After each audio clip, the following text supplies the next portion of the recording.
آج میں آپ کو سامری جادوگر کا واقعہ سناؤں گی۔ بنی اسرائیل میں ایک سامری نام کا سنار تھا۔ یہ قبیلہ سامرا کی طرف سے منسوب تھا اور گائے کی شکل کے بت کا پجاری تھا۔ سامری جب بنی اسرائیل کی قوم میں آیا تو بظاہر اس نے کے ساتھ مسلمان ہو گیا، مگر دل میں گائے کو پوجتا تھا اور اسی سے محبت کرتا تھا۔ اللہ نے جب موسیٰ علیہ السلام سے تورات کے نزول کا وعدہ کیا تو حصول کتاب میں تاخیر ہوئی۔ حضرت موسیٰ علیہ السلام نے بھائی ہارون علیہ السلام کو بنی اسرائیل کے درمیان میں چھوڑ دیا اور خود میقات پر چلے گئے۔ حضرت موسیٰ علیہ السلام نے حضرت ہارون علیہ السلام کو ہدایت کی تھی کہ بنی اسرائیل کے مسائل کو دیکھیں اور ان کا انتظام سنبھالیں۔ خود کوہ طور پر چلے گئے۔ طے پایا تھا کہ حضرت موسیٰ علیہ السلام 30 دن تک روزے رکھیں گے اور کوہ طور میں ہی رہیں گے، لیکن عوام کی آزمائش کی غرض سے یہ وعدہ 40 دن تک بڑھ گیا۔ جب کوہ طور میں اللہ کا کلام حضرت موسیٰ علیہ السلام کو ملا تو 10 مقدس فرامین تختوں پر تحریر کیے گئے اور بعد میں واپسی کا فیصلہ کیا۔ ادھر حضرت موسیٰ علیہ السلام کے وعدے میں تاخیر ہوئی اور 30 دن گزر گئے اور آپ پلٹ کر نہیں آئے تو بنی اسرائیل پر شیطان کا کامیاب حملہ ہوا۔ بنی اسرائیل کے لوگ دھوکہ کھا گئے۔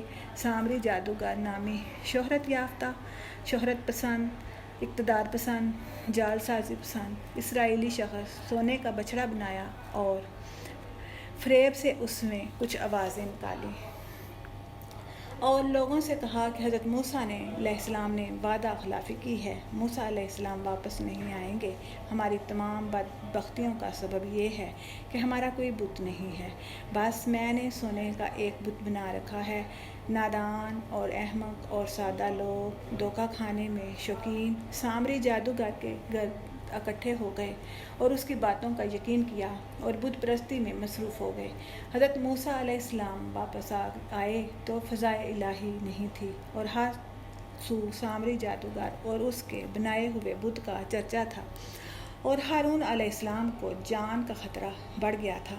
کوئی ان کی بات سننے کے لیے تیار نہ تھا۔ موسیٰ علیہ السلام نے دیکھا تو غضبناک ہوئے اور کہا، تم نے بہت برا کیا، اس بونڈے فعل میں مصروف ہو گئے۔ حضرت موسیٰ علیہ السلام غضبناک ہوئے، کوہ طور سے لائے ہوئے تختوں کو زمین پر پھینک دیا اور بھائی ہارون علیہ السلام کا گریبان پکڑ کر کہا، تم نے لوگوں کو سامری کا دھوکہ کھانے کا موقع کیوں دیا؟ ہارون علیہ السلام نے عرض کی، مجھ پر ملامت نہ کریں، لوگوں نے میری بات نہیں سنی، مجھے کمزور دیکھا، قریب تھا کہ مجھے مار ڈالتے، مگر میں پھر بھی ان کی کرتوتوں سے متفق نہیں تھا۔ حضرت موسیٰ علیہ السلام نے فرمایا، مجھے امید ہے کہ خداوند تمہیں بخش دے اور ان لوگوں کو کیفر کردار تک پہنچا دے جنہوں نے بدعت کی بنیاد رکھی۔ حضرت موسیٰ علیہ السلام سامری کے پاس پہنچے اور فرمایا، اے سامری، تم نے یہ کیا کیا؟ سامری جادوگر کہنے لگا، جو کچھ لوگ نہیں سمجھ سکے میں سمجھ چکا، اور اللہ کے فرستادہ جبریل کے دستے پاس سے مٹھی بھر مٹی اٹھائی اور اسے گسالے کے جسم میں ڈال دیا اور میرے نفس نے اس طرح میرے لیے فریب کاری کر دی۔ حضرت موسیٰ علیہ السلام نے فرمایا، تو چلے جاؤ، تیری زندگی کا انجام یہ ہوگا، جو بھی تیرے قریب آئے گا تو اس سے کہے گا کہ مجھے چھونا مت۔ تیرے لیے ایک وعدہ گاہ ہوگی جو ٹل نہیں سکے گی، اور اب تو اپنے معبود کو دیکھ جس سے تو مسلسل چپکا رہتا تھا، ہم اسے ضرور جلا ڈالیں گے اور اس کی راکھ کو دریابرد کریں گے۔ اور ہاں، بالکل ایسا ہی ہوا۔ حضرت موسیٰ علیہ السلام نے اس بچڑے کو جلا کر راکھ کر دیا اور اس کی راکھ کو سمندر میں بہایا، اور ایک عذاب سامری کے اوپر نازل ہوا کہ آخری عمر تک جو بھی اسے ہاتھ لگاتا شدید بہار میں مبتلا ہو جاتا۔ یہی نہیں ہوا، چھونے والے کے ساتھ سامری کو بھی سخت بخار ہو جاتا اور دونوں کو بہت تکلیف ہوتی۔ سامری چیخ چیخ کر لوگوں سے کہتا، میرے ساتھ ہاتھ کوئی نہ لگائے، کوئی میرے ساتھ نہ لگے۔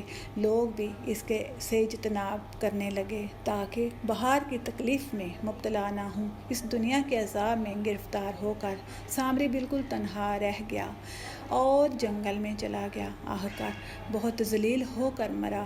شاید سامری کے اسی فریب کا نتیجہ ہے کہ ہندو لوگ آج بھی گائے کی پوجا کرتے ہیں۔ اللہ تعالیٰ ہمیں ایسے فتنوں سے محفوظ رکھے۔ تو دوستو، کیسی لگی ہماری یہ آج کی دلچسپ بات؟